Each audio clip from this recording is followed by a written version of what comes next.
आज के हम कल्चर के युवा हैं, हमें प्रेरणा मिली है मोदी को देखकर। हम जानते हैं कि क्या हो रहा है, कहाँ क्या नहीं हो रहा। जो ना काम कर सके वो इस चीज को बोलते हैं कि हाँ रोजगार नहीं है। मैं कहता हूँ कहाँ रोजगार नहीं है, किसके पास रोजगार नहीं है मुझे बताओ। आप जहाँ चलेंगे वहाँ देखेंगे रोजगार है, करने वालों की कमी है, काम में कमी नहीं है। अभी बदत है भाई, अभी बदत है। काबिला आप क्या करते हैं, क्या करते हैं आप? मैं कुछ भी नहीं करता, लेकिन जो कार्य मिलता है मैं वो कार्य करता हूँ। कुछ तो करते होगे। मैं कैब चलाता हूँ, मैं टेंट लगाता हूँ। कितनी पढ़ाई करी है आपने? मैं पढ़ा लिखा नहीं हूँ, बिल्कुल पढ़ा लिखा नहीं हूँ। फिर तो आपके लिए सभी जगह रोजगार। ठीक है, जीएसटी तो लगा दिया मोदी सरकार। बिहार में इतना नशा चल रहा है, ड्रग्स चल रहा है, क्या चल रहा है, गांजा चल रहा है, इसको राहुल गांधी के पता नहीं चल रहा है। मेरी बात सुनिए, बिहार में किसकी सरकार है अभी? किसकी सरकार है? चल रही है मोदी की। तो सवाल किससे करेंगे? सवाल किससे करेंगे? भी कर सकते हैं हम। सवाल जब सरकार ही उसकी है। फिर तो राहुल गांधी तो फिर बीच में कहाँ से पड़। कितने तेजस्वी लोग हैं हमारे पास, कितने शानदार विचार रखते हैं। और आज केंद्र की नरेंद्र मोदी सरकार ने और उत्तर प्रदेश में योगी आदित्यनाथ सरकार ने इतना कुछ काम किया है। इस काम के आधार पर हमें पूर्ण विश्वास है कि ये अफवाह की जो काठ की हांडी है ना, ये बार बार नहीं चढ़ सकती। अभी बदत है भाई, अभी बदत है। उत्तर प्रदेश की बेटी हूँ, उत्तर प्रदेश में आज मैं हूँ। उत्तर प्रदेश नंबर 1 बनने की बात करता था लगातार, नंबर 1 यूपी, नंबर 1 दिल्ली तक में होर्डिंग लगी थी, पता नहीं कहां से और क्यों पैसा बहाया जा रहा था। नंबर 1 बन गया उत्तर प्रदेश। कैसा? कस्टडी, पुलिस कस्टडी में मौतों में नंबर 1, करप्शन में नंबर 1, फ्लॉप कानून व्यवस्था में नंबर 1, गरीब पर बुलडोजर चलाने पर नंबर 1। आज आप ही के चैनल पर मैं फिर से देख रही थी, यूपी तक पर आपकी वेबसाइट पर देख रही थी, तमाम और चैनलों ने भी कवर किया, गरीब के घर पर लगातार बुलडोजर चल रहा है। अरे लोगों की जिंदगी भर की कमाई लग जाती है, आपकी जरा चेहरे पर शिकन नहीं आती। मुझे क्रेडिट नहीं चाहिए। राजनीति में ये अच्छी बातें होती नहीं, राजनीति में गंदी बात ज्यादा होती है, हेट स्पीच ज्यादा होती है। आई हेट गंदी बात। और जब आप कहते हैं कि मैं होम मिनिस्टर बनूंगा तो सबको नानी याद दिला दूंगा, वो अच्छी बात है कि गंदी? अभी बदत है भाई। मेरा सपना है जो लोग जो है ना, अब आपने देखा नहीं एक छोटे बच्चे को खड़ा करके कि टीचर ने कहा मारो इसको, मारो इसको। क्यों मारो? कि ये मुसलमान है। एक हमारी सिक्योरिटी करने वाला पुलिस वाला इस ट्रेन के अंदर बंदूक लेता है और 3 मुसलमानों को मारता है, कहता है उसके बॉडी पर पैर रख के कहता है कि इस देश में रहना है तो योगी और मोदी कहना पड़ेगा। इनको सजा मिलना चाहिए, इसलिए होम मिनिस्टर बनने का सपना देखता हूँ और कोई वजह नहीं है। पूरे उत्तर प्रदेश में कोई तो ऐसा काम होगा योगी आदित्यनाथ सरकार का जो अखिलेश यादव को लगता हो कि नहीं भाई बढ़िया हुआ है। बढ़िया हुआ है काम। क्या हुआ है? ट्रैफिक सिपाहियों से ज्यादा सड़कों पे सांड दिख रहे हैं। मैं आपसे कह रहा हूँ, अखिलेश जी जिस अयोध्या से लेकर के लखनऊ आ जाएं, अगर आपको ट्रैफिक पुलिस से ज्यादा सांड न दिखाई दे तो बताइएगा मुझे आप। मेरे पास कोई अल्फाज नहीं है, मुझे माफ कर दे आप लोग सारे, मुझे छुट्टी दे दे। तो शायद अपने कानों पर विश्वास नहीं हो, लेकिन ये बात सच है और ये बात ब्रिटेन की सरकार ने खुद कही। इंग्लैंड और वेल्स में लड़कों का सबसे लोकप्रिय नाम है मोहम्मद। यही नहीं, अभी और सुनिए। जिस भारत में 80% हिंदू रहते हैं और 15% मुसलमान हैं, वहाँ भी मोहम्मद नाम सबसे ज्यादा लोकप्रिय है। रिपोर्ट कर तो रहा था लेकिन लग नहीं रहा था खुश। उम्र भर सो न सकेंगे। योगी जी कहते हैं, उनकी टीम कहती है कि 4 बजे जगते हैं, देर रात तक 10:30-11 बजे तक काम करते हैं। उसकी तुलना में कहा जाता है कि अखिलेश यादव जी इतनी मेहनत नहीं करते हैं। अरे मेरे भी लोग कहते हैं कि मैं 3:30 बजे जगता हूँ। क्या करते हैं आप 3:30 बजे जग के? वही मैं जानना चाहता हूँ, 4 बजे उठ के क्या करते हैं वो?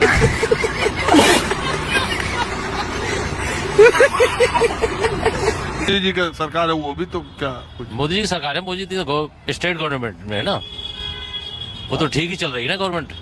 वो तो सारे देश विदेश से कहाँ देश पहुंच रहा है अपना। कहाँ पहुंचा? कौन से नंबर पे? पहले नंबर पे पहुंच रहा है। दूसरे पे कौन है? दूसरे पे कौन है? दूसरे पे पता नहीं, पर भारत शायद पहले या दूसरे में पहुंच रहा है। तो दूसरे पे तो कोई देश होगा। अब मुझे तो नहीं मैं बता सकता, खाली पहले मालूम। हाँ। किस चीज में पहुंचा है? जैसे हर एक चीज में, जैसे विदेश में जाना आना, ये विदेश की पहले लड़ाइयाँ थी, उसमें भी तो फर्क पड़ा ना। पाकिस्तान से जैसे पहले विरोध ज्यादा होता था, अब फर्क कम। तो खत्म देश है, उसका क्या अब तो खत्म हो गया ना, मोदी जी की वजह से तो खत्म हो रहा है। मोदी जी तो वो कर रहे हैं सारी जगह। रूस यूक्रेन की लड़ाई, वो तो उनके आपसी देश की बाहर की थी, उससे हमारा भारत से क्या फर्क पड़ता है? और फिलिस्तीनी इजराइल वाले को कुछ।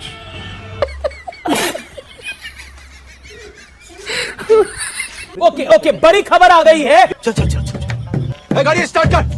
ओके बड़ी खबर आ गई है। बड़ी खबर आ रही है व्यूअर्स, बड़ी खबर ये है, इस समय की बड़ी खबर ये है, इस समय की बहुत बड़ी खबर है। आप पहले टीवी पे अपनी शक्ल देखिए, आप क्या लग रहे हैं अभी। आप सुधरिए, आप एक अच्छे पत्रकार बन सकते हैं, कोशिश कीजिए। जो पैसा देते हैं खासतौर पर इमामों को, उसको 1500 से 3000 कर दिया। बीजेपी कह रही है ये सेकुलरिज्म का चोला है और तुष्टीकरण का खेल है पूरा। क्या आपको लगता है चुनाव आया है, ये पुराना खेल साथ लेकर आया है? अभी बदत है भाई, अभी बदत है। हरियाणा में मौलवियों की सैलरी 5000 से 15000 कर दी है खट्टर सरकार ने। ये लीजिए सुधांशु भाई, देख लीजिए, ये देखो, ये तो सैलरी देनी चाहिए। 10 सेकंड भाजपा से तो रासलीला, ममता बनर्जी से तो क्या ढीला आपके सामने। और बहुत गर्व से कहता हूं, एकमात्र पूरी दुनिया में भारत है जो पत्थर में प्राण डालता। ठीक है, समझ गया। किसी आदमी में भी डाल दोगे, पत्थर में तो डाल देते हो। देखिए, कोई सेना का सैनिक शहीद हो जाएगा सीमा पे, तो आप डाल दोगे उसमें। कितने तेजस्वी लोग हैं हमारे पास, कितने शानदार विचार रखते हैं जी। बहुत ज्यादा पढ़े लिखे लोग और कम पढ़े लिखे लोग एक साथ अगर रहेंगे तो कम पढ़ा लिखा वाला ज्यादा बोलेगा और पढ़ा लिखा वाला चुप हो जाएगा। और ये प्रक्रिया अगर लंबे समय तक जाएगी तो पढ़े लिखे लोग दब जाएंगे। यही हो रहा है। बात तो सही है। तो आपको ये प्रधानमंत्री स्वनिधि योजना का कोई लाभ मिला है क्या? नहीं साहब, कुछ नहीं मिला सर। गजब बेइज्जती है। मेरा सवाल बीजेपी सरकार से है कि आप ये कम्युनिटी पे बात करते हैं, हिंदू मुस्लिम, महंगाई पे और बेरोजगारी पे बात क्यों नहीं की जाती? जवाब दीजिए। अच्छा आपने सवाल किया। महंगाई पे एक रैली हुई थी बहुत बड़ी जयपुर में, और उसमें 10 मिनट पे हिंदू बनाम हिंदुत्व भाषण दिया था राहुल गांधी। चुनाव से पहले तो आपके आदर्श है नहीं तो मैं बोल रहा हूं, फिर राहुल गांधी को सबका किसको सौंपा है? राहुल गांधी ने और बता रहे हैं, जब से ये मच्छर भी काटेगा तो राहुल गांधी और जवाहरलाल नेहरू को ही लाएंगे। नरेंद्र मोदी जी हमेशा जोड़ने की बात करते हैं और आप हमेशा नफरत और खौफ पैदा करने वाली भाषण देते हैं। क्या आप जोड़ने वाली बात नहीं कर सकते? क्या आप ऐसी कोई रास्ता नहीं निकाल सकते जिससे कि देश में और मोहब्बत बढ़े? अभी बदत है भाई, अभी बदत है। खबरस्तान शमशान किसने कहा सर? खबरस्तान शमशान मैंने कहा। भाई कैसी लगी? आप ही ने कहा। नरेंद्र मोदी से जहां पर देश की बात आएगी यकीनन इंशाअल्लाह ताला हम साथ ठहरेंगे, मगर ये मेरा डेमोक्रेटिक राइट है और जब तक मैं जिंदा रहूंगा, नरेंद्र मोदी हो, आरएसएस हो, बीजेपी हो या फिर सावरकर के मानने वाले हो, हम जब तक जिंदा रहेंगे मुखालिफत करेंगे और अपनी नस्ल को भी ये बोल के जाएंगे कि बेटा जब जिंदा रहना है तो इनकी मुखालिफत करते रहना। सुनिए, कॉमन सेंस लाइए। आप तो प्रेस कॉन्फ्रेंस वाले हैं, आप तो समझदार हैं, हमसे ज्यादा नॉलेज रखते हैं, तो इनसे क्यों नहीं सवाल करते? 2 करोड़ रोजगार की बोला था, किसानों की आय दुगनी करने के लिए बोला था, 2 करोड़ नौकरी की पूछोगे ना, 2 करोड़। राम मंदिर, 100 स्मार्ट सिटी बन गई, राम मंदिर है ना, देश का वो क्या क्या बोला था, और यानी ये हो गया 3 तलाक। पाकिस्तान, ये पाकिस्तान भूखा मर रहा है, ये गिना देते हैं। जो देश में हुआ उसकी गिनाओ ना, ये नहीं गिनाएंगे कभी। देश देख रहा है, देश देख रहा है, एक अकेला कितनों को भारी पड़ रहा है, एक अकेला कितनों को भारी पड़ रहा है। बात तो सही है। भारत के सभी नेता चाहते हैं कि भारत में कुपोषण बना रहे, जिससे इस प्रकार के मानव संसाधनों का विकास हो। इन बागड़ बिल्लों को देखो, ये देश के भविष्य हैं। जिस देश में ऐसे लोगों को सेलिब्रिटी माना जा रहा हो, जिस देश में इन छपरियों को सेलिब्रिटी माना जा रहा हो, जिस देश में ऐसे महान आत्माओं का सम्मान ना हो रहा हो, उस देश में कुपोषण की देंगे यही तो आएगी। तुम गरीब थे, गरीब हो, गरीबी मरोगे। समाज में सुधार चाहते हो तो पढ़े लिखे नेता को वोट दो। तुम कितना भी एडवांस डिजाइन बना लो प्लेन का, बर्ड हिट्स कैसे रोक लोगे बताओ? तुमने उनके घर छीन लिए तो वो जो बर्ड्स हैं बेचारी, वो मालूम है किस लालच में आती हैं? जो रनवे होता है इसके इधर उधर दोनों तरफ घास होती है, उस घास में छोटे छोटे कीड़े होते हैं, तो उनके लालच में चिड़िया आ जाती है, क्योंकि चिड़ियों का जो प्राकृतिक घर था वो तो तुमने छीन लिया। एक तरह से कहो तो ये प्लेन पर बर्ड हिट नहीं हुई है, ये बर्ड पर प्लेन हिट हुआ है। और ये बर्ड हिट नहीं होती, इसको बोलते हैं बर्ड इंजेक्शन। वो जो इंजन होता है, जेट इंजन, वो खींच लेता है अंदर, इंजेस्ट कर लेता है। जेट इंजन एक चिड़िया को नहीं खींचता है, वो पूरे फ्लॉक को खींच लेता है अंदर। और जैसे जैसे तुम जानवरों के घर काटते जाओगे, वैसे वैसे वो तुम्हारे शहरों, मोहल्लों और एयरपोर्ट्स के भी आसपास आते ही जाएंगे। कोई भी चिड़िया 50 डिग्री में धूप में नहीं निकलना चाहती। चिड़ियों का आमतौर पे कौन सा समय होता है गति करने का?